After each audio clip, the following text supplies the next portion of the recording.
So today we are going to be using iColor's Wood and Leather One Step Hard Surface Transfer Paper, and I'm going to walk you through exactly how to use it on leather, step by step, what works, what doesn't, and the mistakes that you definitely want to avoid. Hey guys, it's Tori. Welcome back to my channel, or welcome if you're new. So let's get started. So I tested this out on a few different leather projects. There are honestly so many different things that you can make. This is just what I tested out. This transfer paper is really easy to work with. There's no marrying A and B. There's no weeding. You just apply it to your substrate and it melts your design right into the surface. It works on leather, wood, acrylic, glass, and even crystal. But today I'm going to focus on using it on leather. Before we jump over to ProRIP Essentials, I want to tell you the most important thing that you need to know. There is no perfect setting. If you go into this thinking, just tell me the exact temp and time and then you're good, you're probably going to get frustrated. I'm going to show you what settings iColor recommends, and then I'm going to share what settings worked for me, but everything I'm telling you is really just a starting point. We're probably not all using the exact same heat press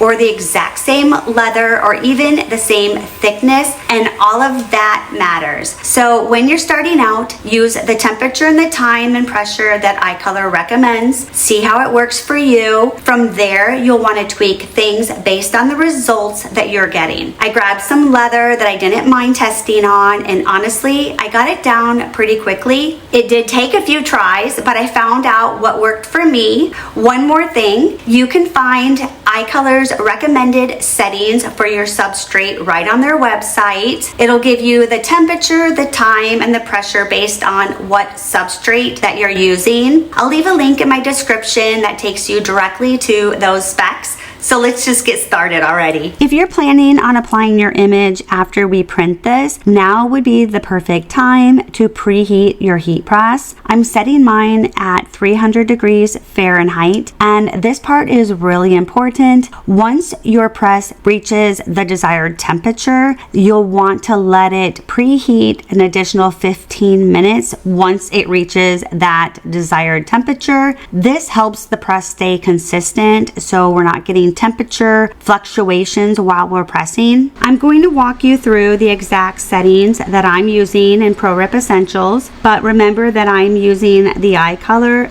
560. If you're using a different iColor printer, your settings might be a little bit different, and you can actually find all of that in the specs on their website, which I linked below. The print mode that I'm going to use is hard surface wood color. You'll want to change it to letter, and then resolution 600 by 600. We're going to use the bypass tray. My paper type is going to be labels, and then you want to make sure that you are in overprint, and you also want to make sure before you hit print that your toner cartridges are set up like the image in the picture. Now that we have those print settings correct, we're going to go over here and we're going to upload the images. You'll also see that it automatically will mirror the image because we do want it mirrored, and I'm also uploading the image as transparent. I'm going to upload maybe one or two more images. Here you can see that there's a lot of extra space.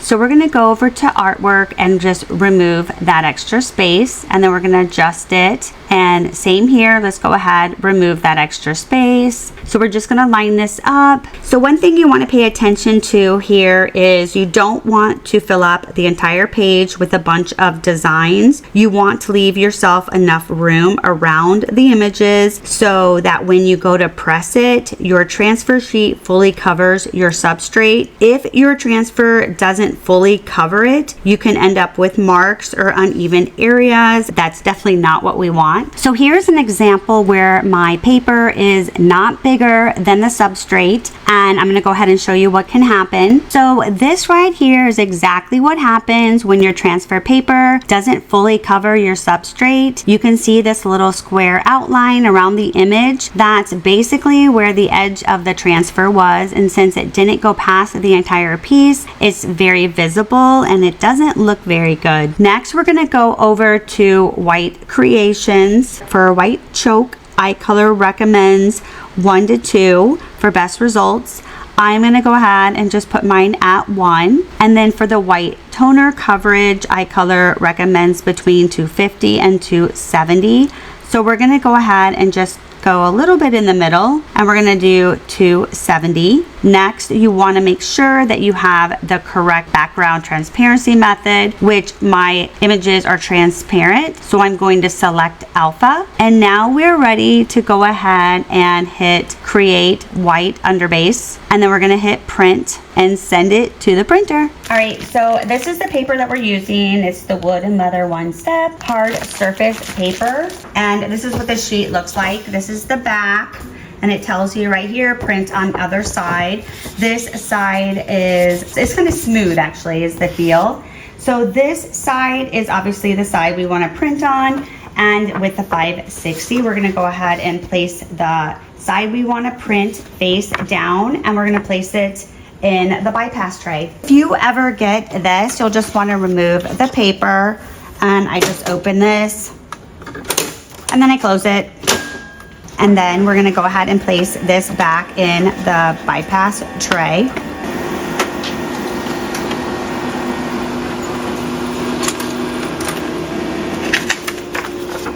All right, and this is what we have so far. This is how it looks. Okay guys, so we're gonna go ahead and put a patch on this hat. We're gonna use the hat press, and we're gonna go ahead, pre-press it for about 5 seconds. And that's just to take the moisture out. All right, that's good. So we're gonna place this image on the leather. This leather actually has the adhesive on the back. So it's like an iron-on. Once you heat it, it will automatically attach. So that's why we have to do all this together, because if I heat it to put the image on and then I put the image on here, this will stick to whatever I heated it to, you know? So I'm gonna go ahead and cut this. I'm just gonna cut the top and the bottom. And remember, you want to make sure that your image, that your paper covers the substrate. You can cut this a little bit. And then you definitely want to make sure that you put it the right side up. So that's this way. And we're going to use some heat resistant tape. When you put the tape on, you also want to make sure to remember not to put it anywhere near your image.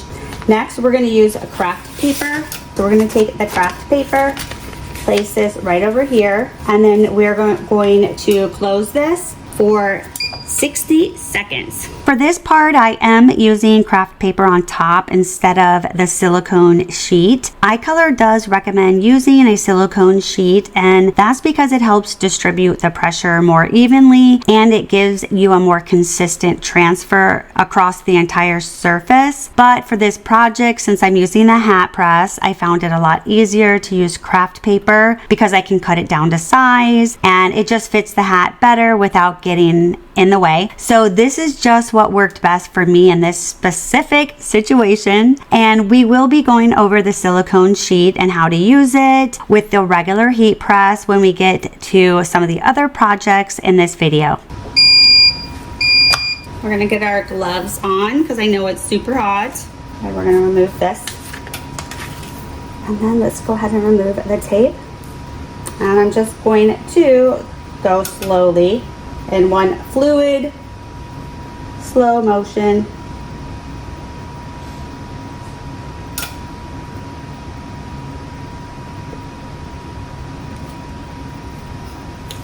Ooh. Let's go ahead and take this off. That looks really nice, doesn't it?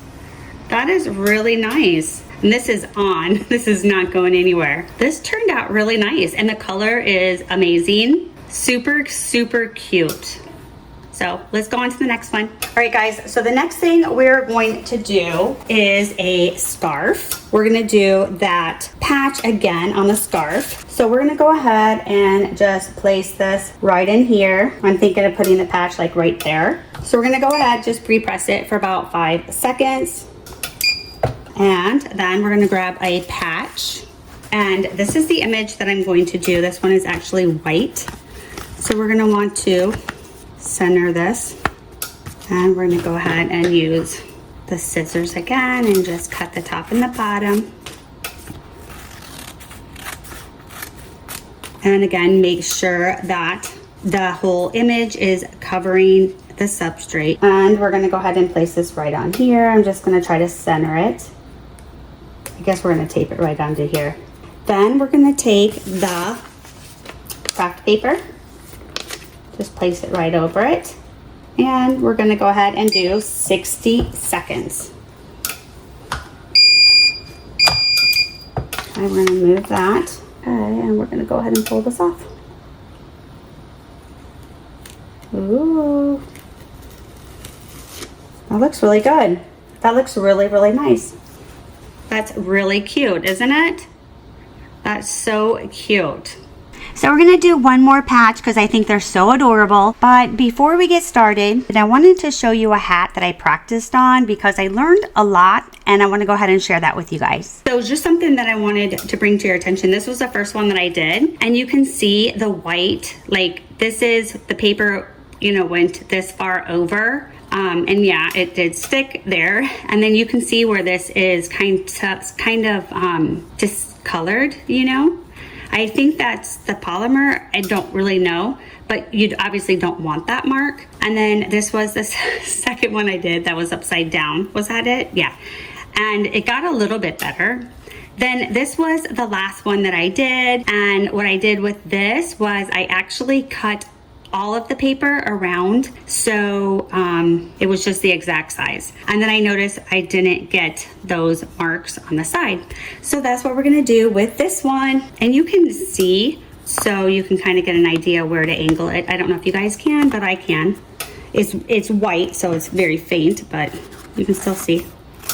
So I'm just gonna try to do it as close as I can.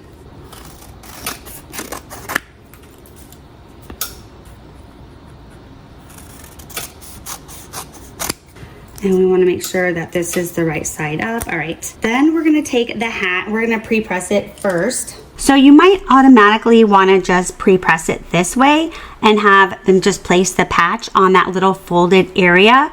But actually you don't want to do that because the biggest thing with the iColor is that you need a completely flat, even surface. So if we were to press over a fold or a seam, you're going to get uneven pressure and that can cause parts of your design to not transfer fully. They'll look faded or they'll even peel up. So what we're gonna do is turn the hat inside out and we're gonna go ahead and pre-press it that way and work backwards.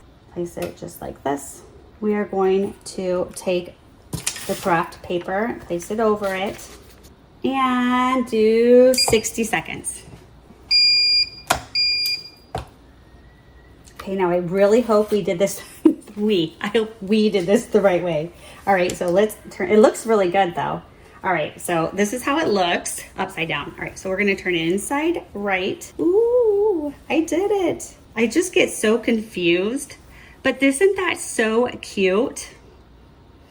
So that's how easy it is, you guys. And this is adorable. So I'm gonna place it on this. This is 8 inches, and then we're gonna fold this over. But if I were to fold this and just press here, then it would not be the same on the other side because it has a polymer type coating and it just would not look as good as if you were to do the substrate over the entire image. So it'll be just like this. So I'm gonna go ahead and turn this upside down. And we're going to use heat resistant tape. You only want to put the tape on the blank area, not any of the area that has the toner on it. And you also don't want to pull it too tight. Then we are going to take a silicone sheet and you want it to be really thin, and I'll leave this in the descriptions below.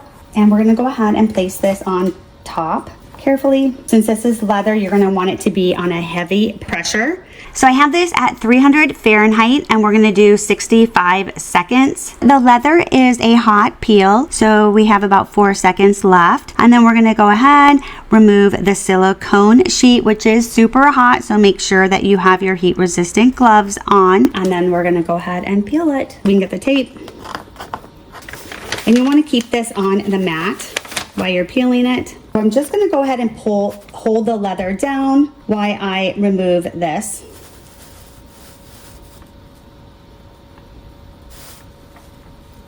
The this looks really good. Something that I noticed is that the leather is stretched a little bit here because I was pulling, I think, a little bit too hard, because you have to remember that this leather is hot and it's really soft, but this will actually still work because we're gonna go ahead, turn this into a keychain. So thankfully I'm okay since it'll be covering this part, but isn't that so cute? So that's a lesson learned, you guys. When you're doing that, you have to be super careful because the leather does stretch when it's hot, and so it'll mold that way. We have the image right here, and I have the leather I'm gonna place right down on top of it. And we're gonna place this up just like this. Place it in the center. Let's get some heat resistant tape. Then we're gonna use a silicone mat or silicone sheet. We're gonna go ahead and place this right over the top. So I've never done an image this big before, so I'm excited to see how it's gonna turn out. And again, the temperature is 300 Fahrenheit. We're gonna start with 60 seconds. Okay, we're gonna just move this over here, remove this mat. And we're going to remove the tape. And we're gonna keep this on the mat. We're gonna go ahead and grab this. And we're gonna go ahead and, I need to take this off so I can grab the leather. I feel like that needs to go a little bit more. So we did an extra 22 seconds. Let's see if that'll help. And let's see. So you can see here, like, well, it does have, see, there's like a little bit, so there's still a little bit there. All right, so let's go ahead and see how it looks.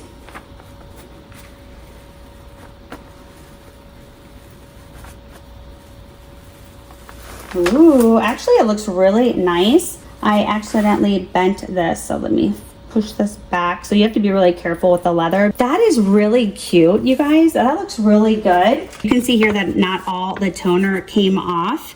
I think it looks really, really good, doesn't it? I'm sweet. I think this is so nice.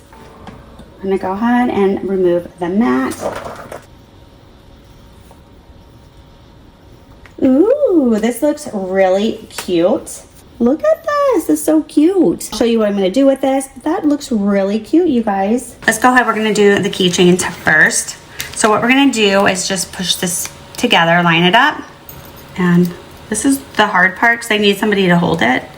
So I'm just gonna take like a little pliers. I don't wanna smash my finger, but let's kind of bend it a little bit. And we're gonna do the other side.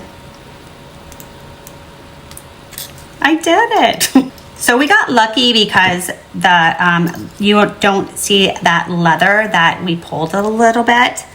We're gonna go ahead and place this on here. And you don't even have to do this little tassel, but we will. All right, so isn't that super cute? These are so easy to do. So let's set these aside. For this, these are so adorable. I bought some, or at least the idea is super adorable. I bought some magnets and then I cut them on my Cricut. And these are so cute. These are magnetic bookmarks, so cute. So we're just gonna go ahead and peel this off and then line it up right here. Okay, and then we're just gonna turn it and do this side. See here, the magnet doesn't go all the way here. That's because we can close it. So this is so cute. So what you do is you would just, if you're reading a book, you just cover it and then these magnets stick together just like that. Isn't that adorable, you guys? And this is so easy to make. So I hope you guys enjoyed this video and you found it really helpful. You learned something new, and I tried to give you as much information as I could, so hopefully you got a lot of information from this video. If this is something that you want to see more of, I'll be more than happy to do a video on the acrylic and the wood and all that kind of stuff. So just comment below, let me know what you guys want to see next. Out of all the projects I did, I'd love to know which ones you guys like the best. Again, thank you so much for watching. Make sure to hit the like button. That really helps the algorithm, and make sure to hit subscribe so you don't miss any more videos. Bye guys.